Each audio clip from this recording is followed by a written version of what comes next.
Hello, everyone, and welcome back to another episode of the Talent Game podcast. I'm your host, Joe Burridge, and today we're talking about what it is to be a CTO and everything about that position. We have three very experienced, lovely people on the call today, all from a variety of different businesses. So we have B2B, gaming tech, mobile free-to-play, PC console, and all that, a variety of company sizes and stages. I'm thinking it should be a very interesting conversation, but I'll stop talking and I'll hand it over to you three for introductions. So, Polly, if you could kick us off, go ahead and introduce yourself. Well, thanks, Joe. I'm Puli. I am the CTO and one of the co-founders of Metica. We are a B2B SaaS business that's focused on game growth, in particular in the monetization side of games, as well as in UA funding. I have a technical background, obviously, in academia in the past, and mainly in sort of distributed systems and machine learning. And in the last maybe 16 years or so, I have been in startups, mainly in B2B startups. That's the space which I do understand. And this is my third startup together with my co-founder. Awesome. Thank you. Terence, you next. Thanks, Joe. I'm Terence. I'm CTO and co-founder of Tanglewood Games. We are a service provider where we provide external development services to the games industry, mostly around core tech. So we do a lot of tech art, performance optimization work, but we work a lot in the console space as well. My background, I've been in the industry for around 20 years now. Spent 6 years of that time at Epic pretty early on. Ever since then, just continued to work in the Unreal Engine space, pretty much in games. So spent a bit of time working Lawbreakers, Conan Exiles, Sea of Thieves, and then spent 6 years on Hogwarts Legacy, where I was the tech lead on that. And then in between my time at Hogwarts Legacy, I joined my co-founder, Chris. We set up Tanglewood Games and then started providing co-development services to the industry. Brilliant.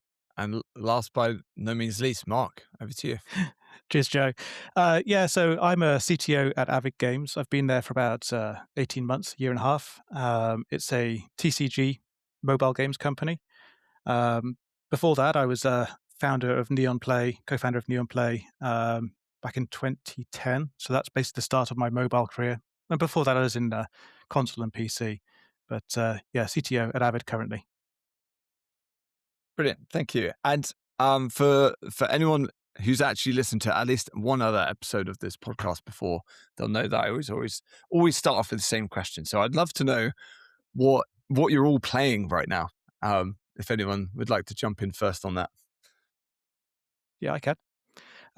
So I am blessed with a wife that's also a gamer. So we like to play games that we can play together. At the moment we're playing Dune Awakening. It's a bit of a buggy game sometimes, but it's a good fun game. It's a MMO, so we can jump in there, play together, catch up with some other people inside that game. And it's the sort of game I generally like.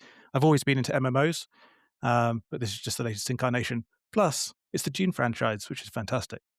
Yeah, and I absolutely love it when on my YouTube shorts, clips of people getting eaten by giant worms come up. That's I've been eaten before.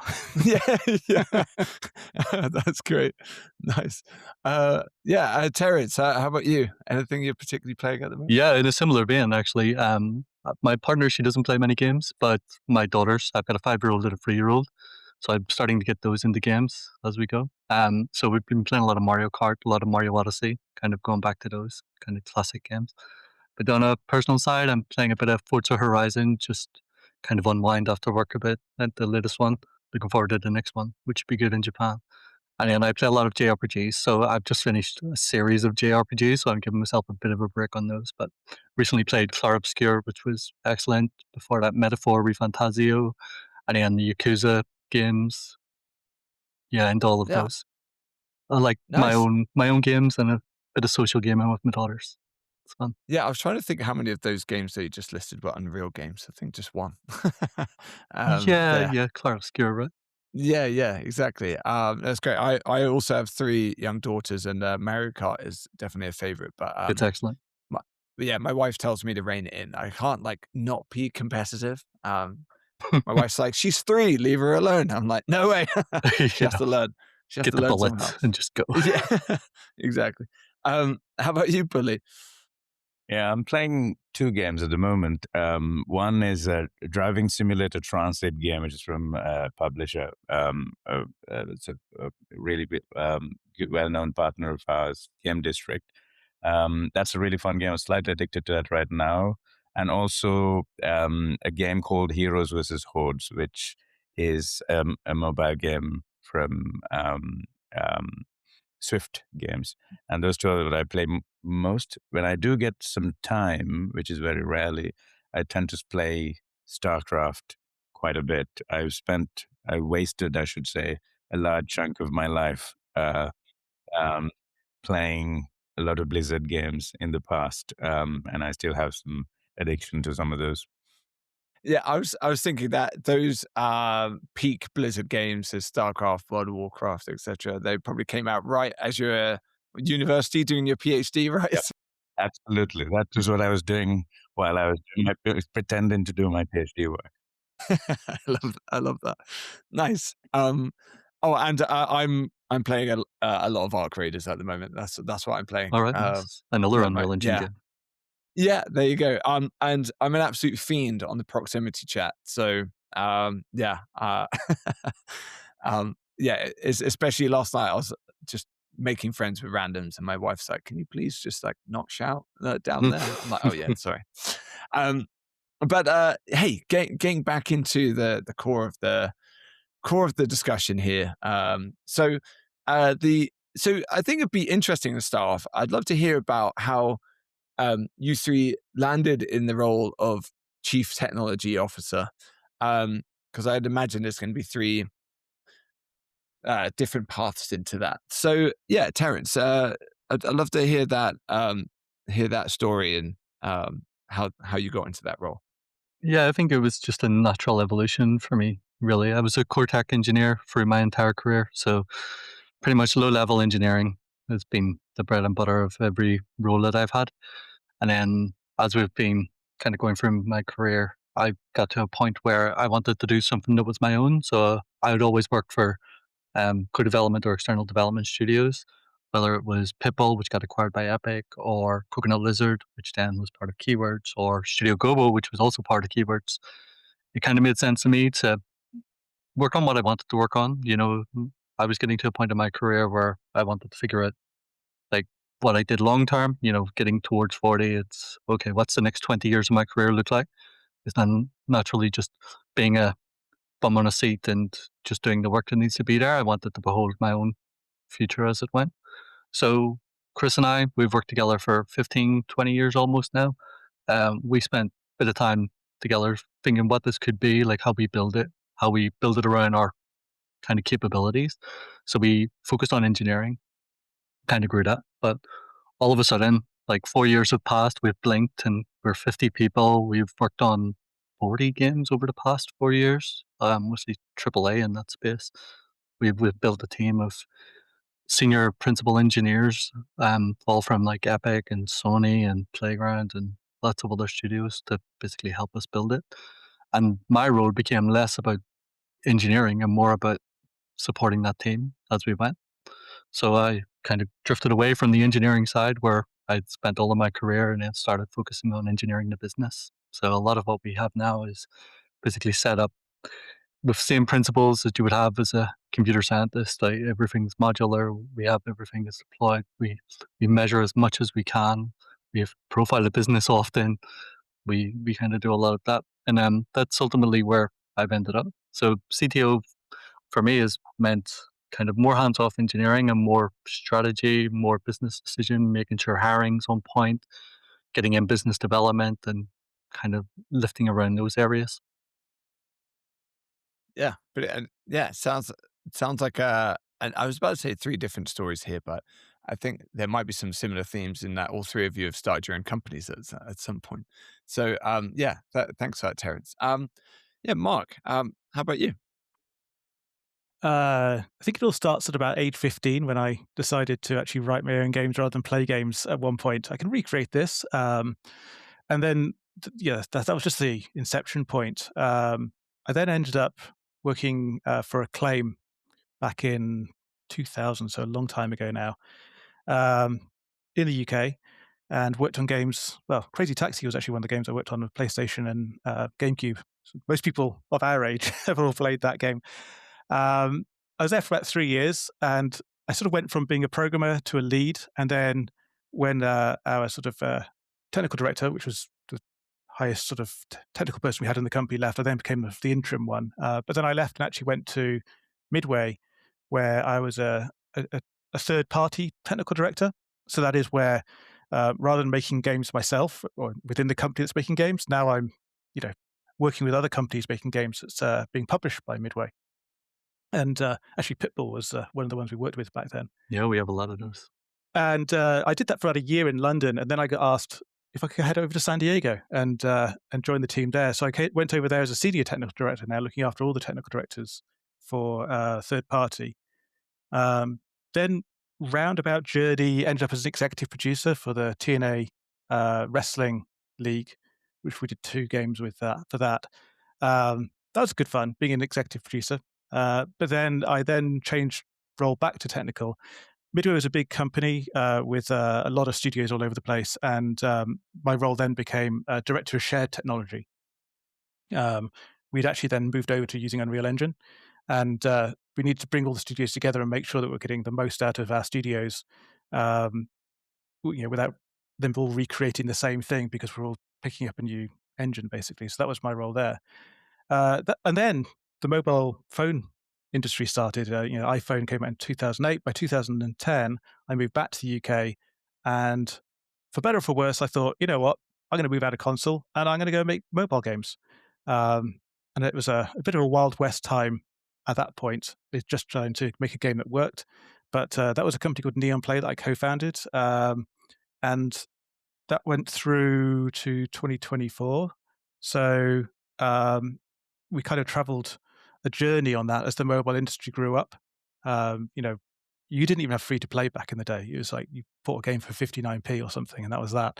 All the way up to sort of being meticulous with analytics, UA, and all those sorts of things. And then left Neon Play and moved to Avid because I love TCGs. I wanted to make my own TCG. I made one TCG while I was at Neon Play, and I wanted to work for a company that was completely embracing trading card games. So that's how I ended up here. Fantastic, thanks. And we were just chatting earlier, Mark. I was saying I love playing Magic Gathering, Marvel Snap, see Cards Universe and everything as well. So that was thanks for that story. And Polly, just to close us out, like how I think you've been CTO multiple times, right? So how did that happen? By accident is what it is. I didn't make the decision to be a CTO, but really when my co-founder and I decided to build a business together, I realized that my skill set is very much on the technical side and building a technical team, and far less so on the business development side, which my co-founder is 1,000 times better than myself. So that was a kind of the partnership we had. And then it sort of naturally evolved from there. So I sort of originally leaving academia, going into a startup, I sort of had to learn some of those lessons the hard way on how to put together a technical team, a product, etc. So our first company, Comify, was sort of building live ops platforms for mobile games in particular. And we started working with this, at the time, little known game called Candy Crush, and ended up sort of seeing that journey from like a couple of 100,000 DAUs to at one point 150 million DAUs. And of course, working with like 40 other different games companies, I learned a lot of lessons along the way on how to do things, and perhaps more importantly, how not to do things as well. And at some point, we got acquired by King, and ended up joining King and building out the first shared tech platform for King Games and the live op systems, etc. And yeah, sort of that particular lesson was very, from a technical management perspective, it was very useful for me to understand how a larger games publisher operates, and in particular, the right kind of metrics to focus on, how to build the right sort of metrics, how to track it, how to take it forward. Then after our handcuffs came off, we left King and started another business in the sort of similar area. In particular, we've always worked in personalization of game experiences, but we also have strongly believed in privacy and how these two can work together. So we built quite a lot of tech in our second iteration around on-device intervention, so federated learning, differential privacy, etc., so that we can actually personalize the gaming experience for Joe without sending the personal information of Joe to a game server somewhere. So we started working with a bunch of companies, including Supercell. And at this time, Apple was sort of transitioning from a purely hardware business to a much more services-oriented business. So they were interested in our tech, and long story short, we ended up getting acquired by Apple, and I was leading the engineering division for Apple services growth team. So that's Apple iCloud, App Store, Apple Music, TV Plus, Podcast, Arcade, Fitness Plus, and a bunch of other services, which a couple of them are not out yet, I think. So there we've sort of, and I got to learn how larger, massive corporates work. And that was sort of my, and also it was a way of learning how AI and some of the other sort of newer technologies can work very closely with games and services. And yeah, leaving after 3.5 years at Apple, I left with my team who was there and started Metica with my co-founder. So that's sort of my third step here. Yeah, and here my role is very much to use some of those learnings as a technical leader and build a smaller but more highly sort of skilled and highly focused team on achieving our objectives. The sort of the days have changed from when I started my career to now, where we describe the success of a company based on the number of employees in a technical team or the number of offices you've got open, etc. So now it's a very different world, different metrics. So we are learning right now and trying to adjust how we work. Yeah, brilliant. Yeah, well, that's thanks so much for that overview. Great journey as well.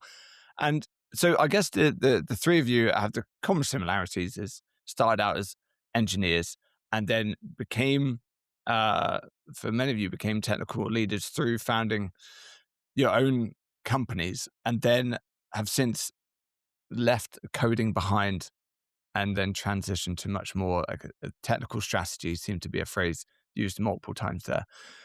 So, and that's like just trying to summarize it into like a 30-second chunk there. But Mark, like, what do you think, like more broadly, are the common traits for the best CTOs, or like what? Yeah, if you were to just pinpoint a handful of things, regardless of, well, I was going to say regardless of business, but surely it has to change as well. But I'm going to throw it back to you. What does a good CTO look like? So I'd actually challenge the one thing you said there, and that sometimes a CTO will and does get hands-on. It obviously depends on the size of the company.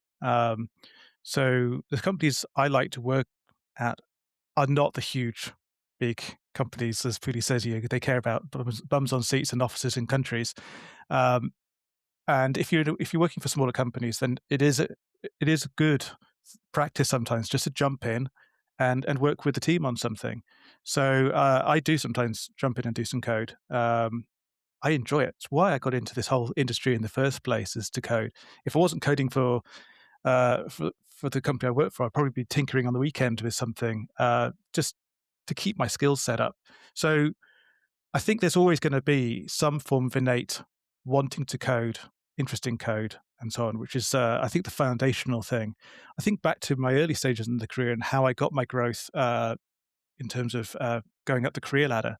And I was a very low-level coder. I mean, back in the PlayStation days, it was vector units was the sort of assembler level that we coded at. And I was in my studio, I was like the one guy that really just wanted to embrace that and do it. And that's what elevated me to then being a lead. I don't know that's the right thing to do, promote the guys who are best at the sort of the technical stuff, but it is how a lot of people get noticed in companies and how they get promoted. I think though, when you fast forward to an actual CTO, though, it is just finding that right balance. It is dependent on the size of the company, but I think the fundamental thing is that we're facilitators. We are there to basically get the rest of the team to you work at the best, fulfill the best fulfillment that you can make of the team, basically. And it's finding whichever way we can do that.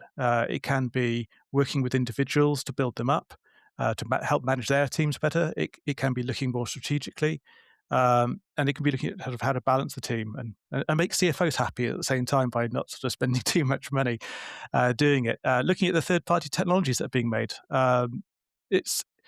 It's a kind of jack of all trades role, actually, being a CTO.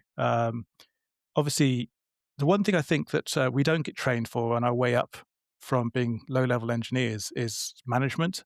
And I think that if you're going to progress up the career, that's one area I'd say that it's worth trying to get some practice on because it doesn't necessarily come naturally to programmers. We're a bit of a weird mindset of people, especially when we're in our 20s. And growing up from that to someone who can lead people, I think, is a critical skill to try and achieve. I'm really glad you touched on that, actually, because I was the best engineer, so therefore I became a lead and then eventually became CTO. I'm thinking, when I'm hearing that story, I'm thinking to myself, that has got to be the exception, not the rule. Tell me if I'm wrong here, but the best individual contributors don't necessarily make the best managers, and also, I guess, vice versa, right? The best people or team builders don't necessarily be the best coders. So, do you agree with that? And also, a bit more detail about how did you then learn the people management side of things? Is it actually quite common for the best coder to become the lead and then just progress up that way? I'm not going to say that I did it the best way.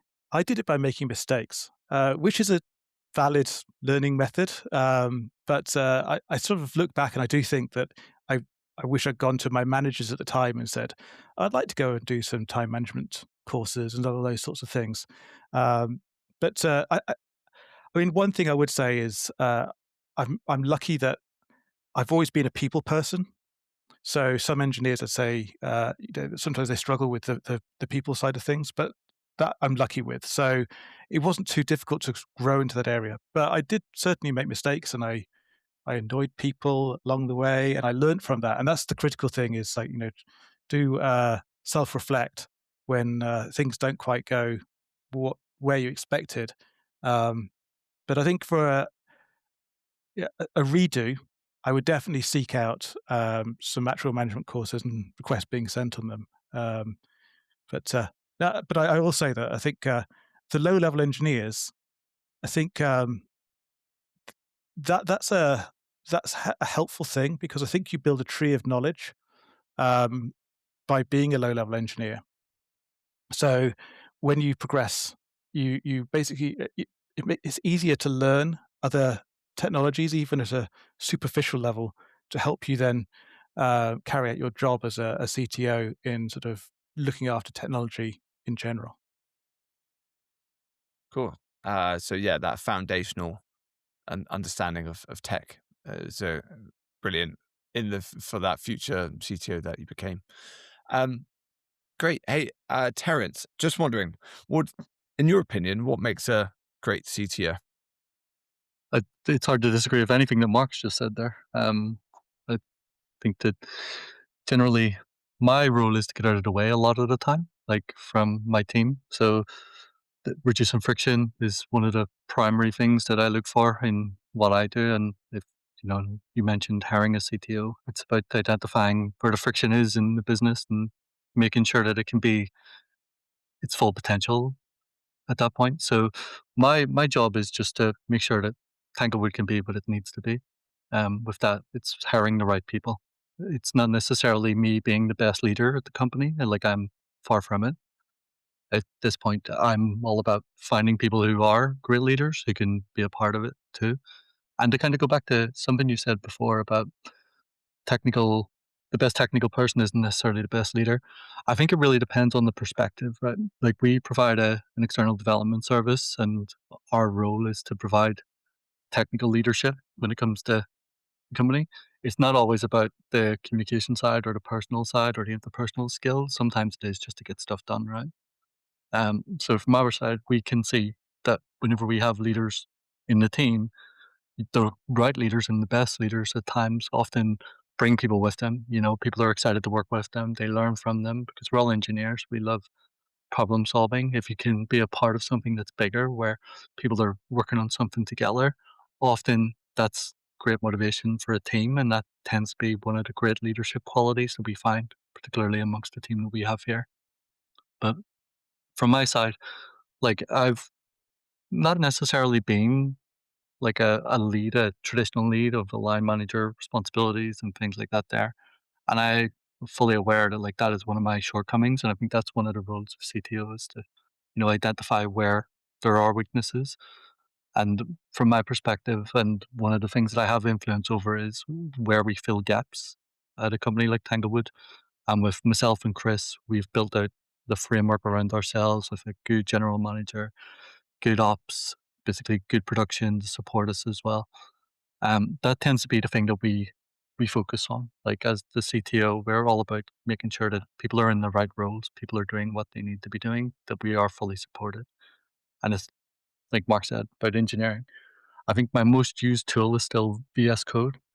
So I still put a lot of effort into making sure that I do program. I'm still up to date with technologies. I'm still part of conversations around what's happening with the technology so I can stay relevant, but also drive business and also support the team when I'm here. I find that just being available a lot of the time is a really good skill in itself. You have a certain amount of hours in a day, but allowing yourself some bandwidth to support the team is important because people will always have stuff going on, particularly across lots of different projects. And the primary goal for me is just to make sure that everyone has what they need, and I'm there. But something Puli mentioned earlier, which was basically hiring people better than yourself. So you mentioned your co-founder and things like that there. I think that's the core principle of, like, any director, not necessarily just CTO, right? Like, anyone that's in the director level of a business, you find people who are better at doing stuff than you are because, you can be great at one particular thing, but you'll have many points that are just average or okay. And if you find people that kind of complement those skills and are the best at those, that's one of the things that pushes it. So, kind of away from a CTO and more of a director thing, that's one of the things I would look forward to. Yeah, brilliant. Yeah, thanks for that, Terence. And Polly, like, would you, anything to add on top of Yeah, those two answers? I feel like everything important has been said by Mark and Terence. Not much for me to add. I think ultimately I see my role as turning a vision into a working product in a reliable and a scalable way. So that's my job, and making sure that you grow the team, build the team in a way that doesn't make me a bottleneck. And that's pretty much what I try to do. Try being the keyword there, often failing. And I think I'm very lucky to have a team that has been with me through multiple startups, getting payslips from different places, that followed me, and they're amazing individuals who make my job a lot easier. And so I think so we try to focus on initiative as a team in what we do, and make sure that there's a model in which um, people have the ability to focus on the right metrics and push for the right concepts. But often I find, like, as a CTO, picking what not to build is probably more important in some ways than picking what to build. And often that there are trade-offs in uncertainty, you know, and making sure that we get the right trade-offs. And of course, I haven't had any formal or proper training in management. I've made, as Mark mentioned, so many mistakes, and I can relate to that. And I try not to repeat those mistakes, but end up making new mistakes all the time, really. But really, like, hiring, coaching, setting a bar on how we work is part of my job, and providing a clarity, a very clear idea of what are we trying to achieve as a team, and that's how I see the role, really. Yeah, brilliant. And just to flip this, I guess, question on its head somewhat, but I guess all three of you are working in small, medium-sized businesses. So if someone asked you, someone came to you and said, okay, we're looking to hire a CTO for our small to medium-sized games business, what would be some of the red flags with that they could spot during the interview process? Like signs that you think, okay, maybe that person shouldn't be your CTO.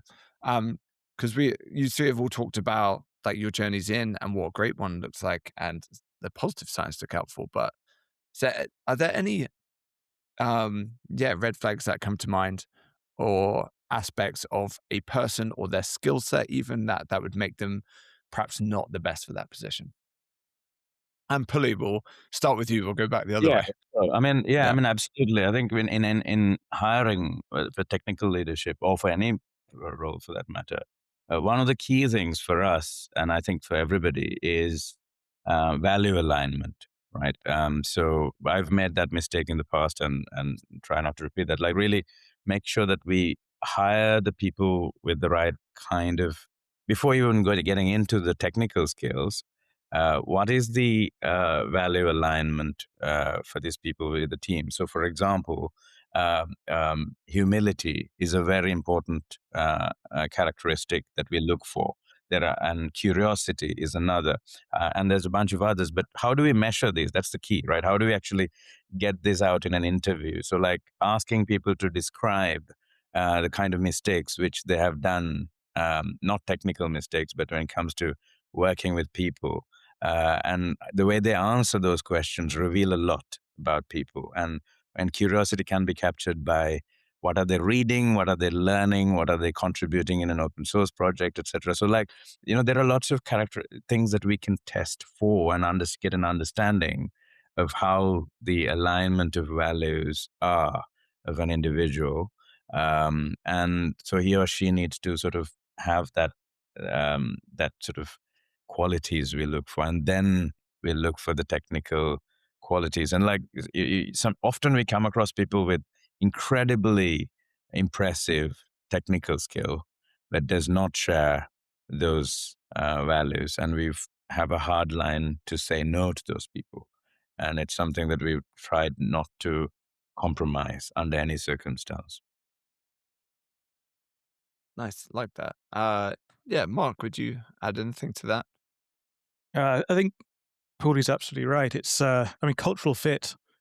Before you hire anyone for any role, cultural fit is huge, and we always try to figure that side out before we get involved in like the technical, actual questioning, depending what role is. I think when it comes to hiring a CTO, though,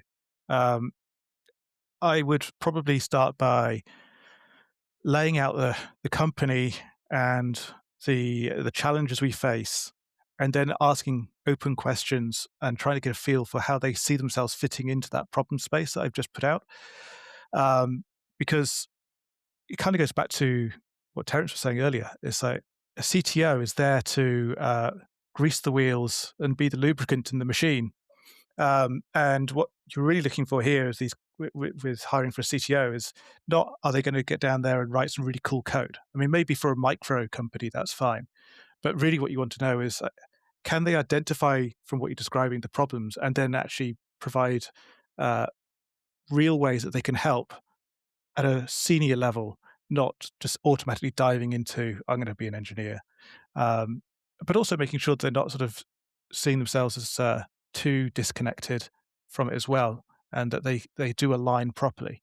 So, yeah, as Puli said, it's open questions, very, very important. It's the reactions that you're looking for, and the way they talk about how they fit in. Yeah, because as you were both talking about that, and Terence, I definitely want to see if you've got anything to add. I was thinking about when, in the world of startups I'm dealing with, might have two very business focused founders, and they'll think, "Oh, right, we need a CTO next." And often I might say, "Actually, I think it would be fine with a founding engineer for now." Um, and these sorts of discussions come up and be like, "Do you actually need a CTO like right now? And at what point do you need one?" I think tell me if, I guess any of you can tell me if I'm wrong, but the common theme with you three is that you've all been technical founders. So CTO may be the most obvious job title there. But, and again, the common thread with you three is that you then define the role as being a much more bigger picture of the entire business from a technical perspective rather than just coding. So that's the common discussion I'm having. It's like, you could founding engineer, CTO, what's the difference and when do you need one? But yeah, Terence, with that in mind, anything to look out for when hiring a CTO, or any perspective on like what stage of the business and timing of that is good?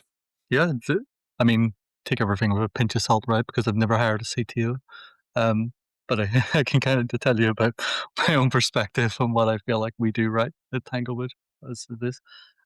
So just to kind of go back to your last question there, or last point, whenever I started with Tanglewood, myself and Chris, we didn't call ourselves CEO or CTO or anything like that there. Like Chris was identifying as managing director and I was identifying as technical director.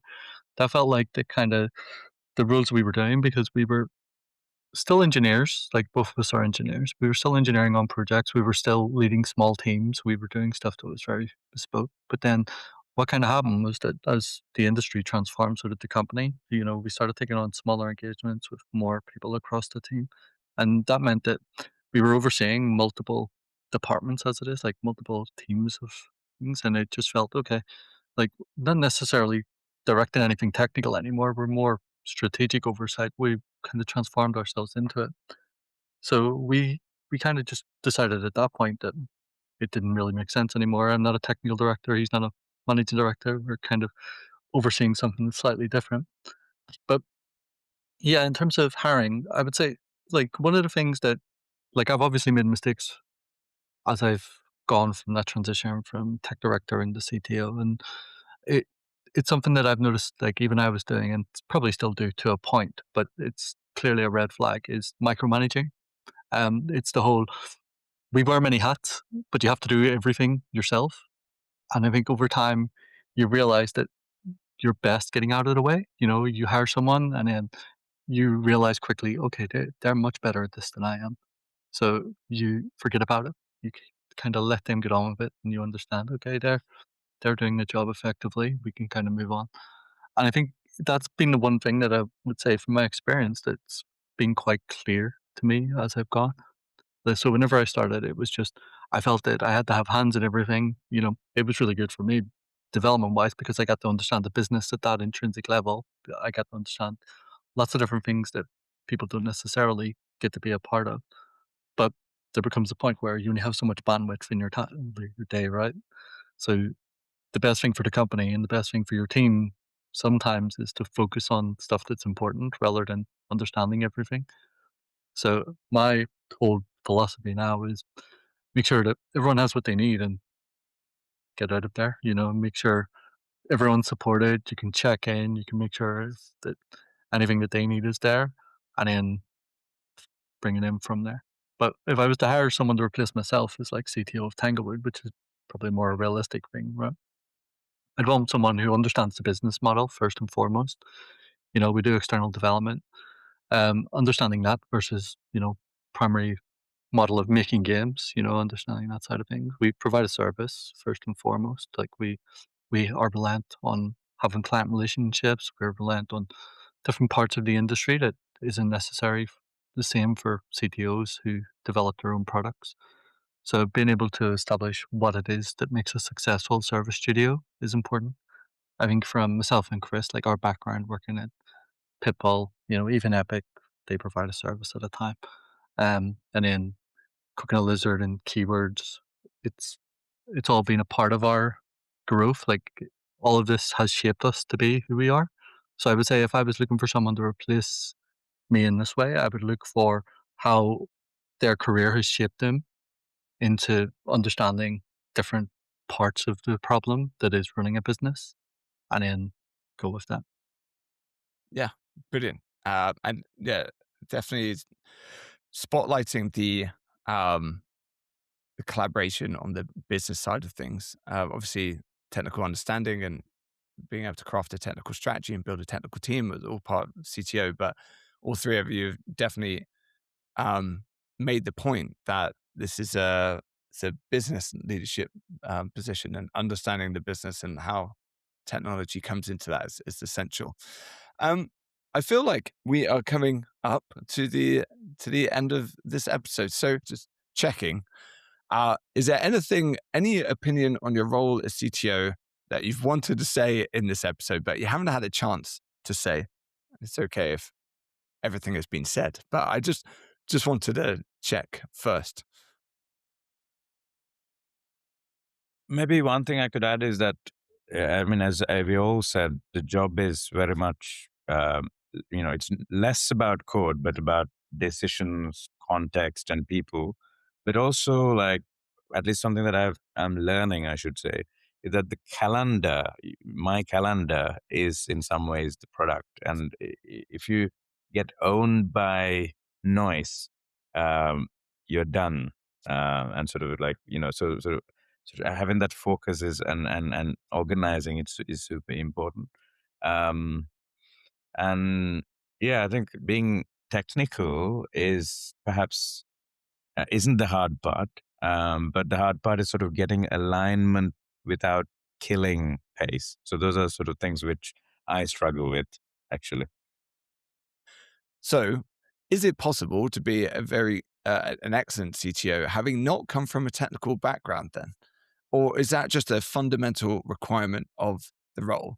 And I ask that because, like I said, neither of the three of you are actually in the weeds of the code and the actual delivery of the tech day to day in your current roles. So, in theory, could someone do your position without having come from engineering? It would be a massive red flag to me. I was gonna say for my additional thing that going from technical to CTO, one of the things is to figure out that you're no longer. Obviously, we all think of ourselves as being great coders at some point. We're no longer the best coder in the room, and actually, we are purposefully hiring coders who are better than us. So, yeah, that's.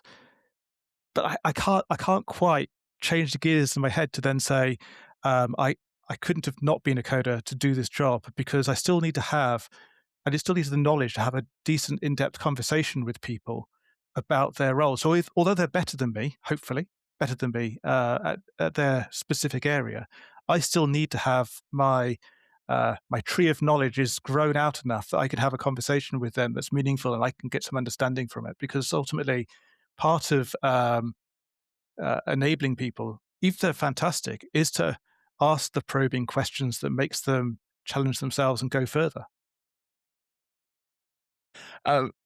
Terence, any final thoughts at all? Yeah, I enjoyed Joe's answer as well. I think from my side, like the one thing that I would say is I have this insatiable appetite for learning. And I think that's always been the case with being an engineer, learning how technologies are used, learning how to adapt, learning patterns, learning foundations for how to build, like great engineers, things like that there.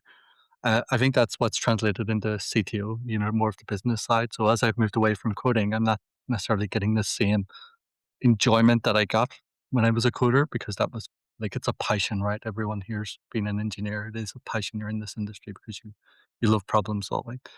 And I've translated that into what it is now, which is we're still problem solving. We're still doing a lot around that.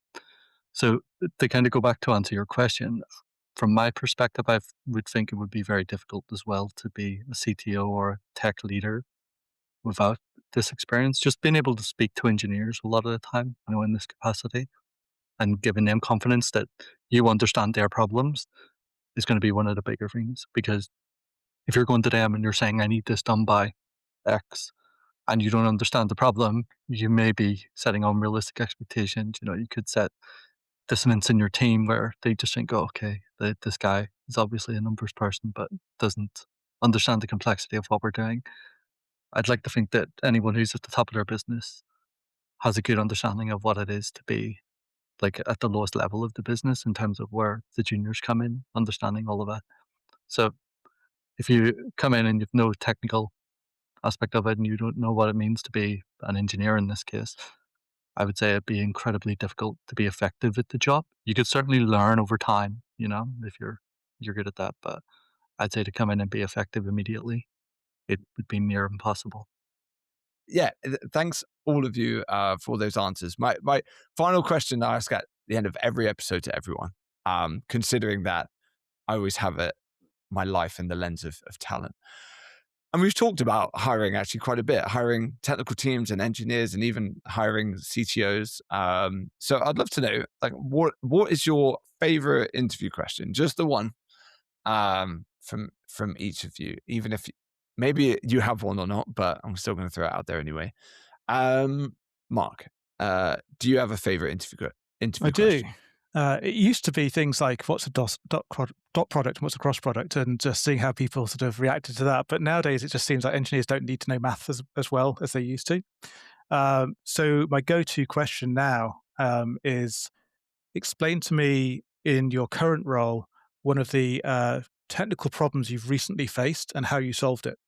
And the reason I like that question is because even just describing the problem or selecting the problem they're going to describe tells me an awful lot about them. And then obviously the crux of it then is how do they go about solving it? And then I can probe in on that as well, just to make sure that this was their solution, not a team solution, just so I can get some better understanding. But it's one of those open questions that can actually give you an awful lot of information as a hiring manager. Yeah, and what would you say are the best green flag, like the best answers to that? And then what would be some terrible, like horrendous answers to that? Well, a terrible, horrendous answer would be selecting a problem that is mundane and simple, right? Because then you just know that they just don't know their stuff. But no, I think it's showing something where they have purposely tackled something that they were uncomfortable at, and then in describing how they solved it, they have you can see that they have a process that they've used that that they could apply that process to any problem that they face. So you basically are understanding their problem solving, because as Terence has said multiple times, problem solving is what we're here for. Programming is just a form of problem solving with some syntax. But I think that's, for me, is the real thing, is just like trying to figure out how people think through a problem.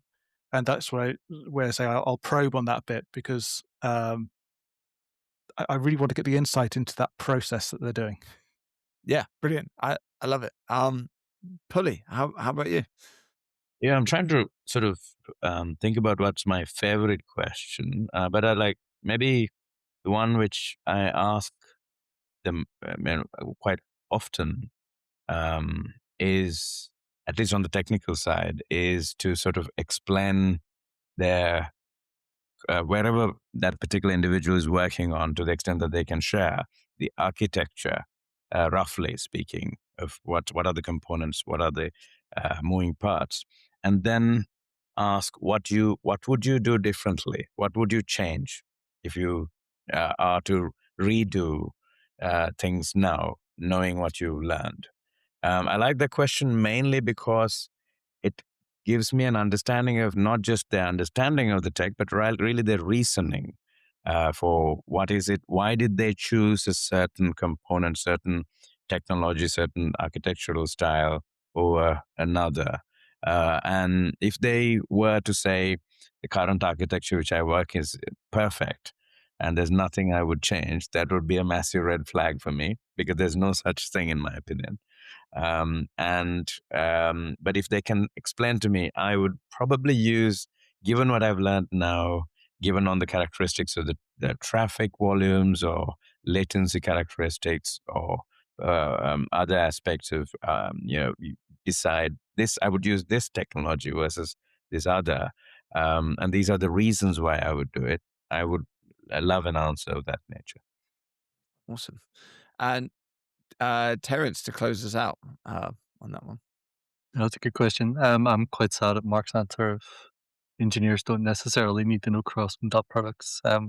It's kind of the same for me. I always enjoyed questions around bitwise operations and assembly, but alas, we don't ask those anymore. We ask more direct questions. But yeah, we obviously do multi-step interviews like a lot of you expect. So I don't necessarily do the technical side of things anymore. But one of the things I focus on my side is how people communicate effectively, because we are a client-facing business. So we look at generally how they bring stuff across. So one thing that we generally ask nowadays is if someone had to give a 5-minute presentation on anything at all, what would it be? And it gives you some insight into, what their priorities are, what they like. So it could be something about, Star Wars or whatever, and people will answer around, certain small aspects of it. You can see the passion side of things that kind of comes in. But my favorite answers and the ones that I always steer like those Star Wars answers towards is if it was technical, if it was about Unreal Engine, what would it be? Because we're looking at how they will communicate with a client, how they need to solve a particular problem. And with that, it just means that they go into a lot of depth and you can see tech artists particularly, they absolutely love this stuff. They love talking about it. They love coming up with solutions as part of a team, collaborating, giving people options. They often pull open links where they talk about, how to get streaming to work more effectively or the latest in uh, PCG or lots of other things. You can see how they think and it really shows you how they would be a part of the company that we are. And that tends to give me a great indication of whether it's going to be a good hire or not. It's based on that answer. Brilliant. I think all of you have just had those are exceptional questions to hit 3 out of 3 there is great. And I'm often teaching and coaching on like interviewing techniques and everything, but I love that all 3 of those are open questions. They also, the thing that I love the most about those questions is that they allow someone to really shine. Like if they're that it's open enough to be like, okay, tell us about a problem or communicate something you're passionate about, or like tell us about an architecture and how you'd fix it. Someone who's like very like passionate and understanding of those things. It's like, great, then they're away. And then your role then is to just narrow it down and start peeling back layer by layer. So just one question there can just, open up like that box of inside their brain, their personality, their skills and experience. And that's what the best interview questions do. One question just to then unlock perhaps, a 20-minute conversation. So yeah, thanks so much. Well, hey, we are at the end of this episode. So I just want to say, Pulley, Mark, Terence, thanks so much for giving up your time talking through the life and times of a CTO. I really appreciate it. And hey, I'll speak to you all very soon. Thank you. Thanks a lot. Thank you.